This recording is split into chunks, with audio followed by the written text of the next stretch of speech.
Magpe-pray nga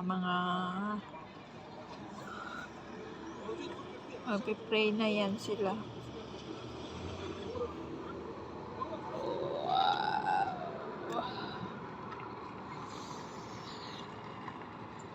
Grabing init, pero pag umaga ang lamig na dito.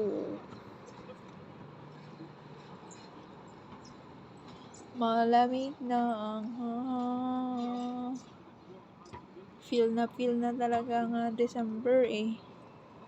December is coming, kaya sobrang malamig na pag umaga.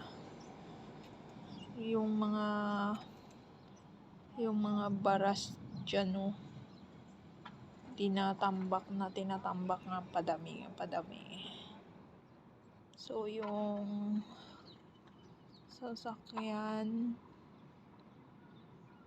malikabok yun pag tanghali eh, kasi gumagawa sila, hindi pa rin tapos. So yun, may nagbobola nga bata doon, oh. Bobola sa gitna ng kalsada. So ayan.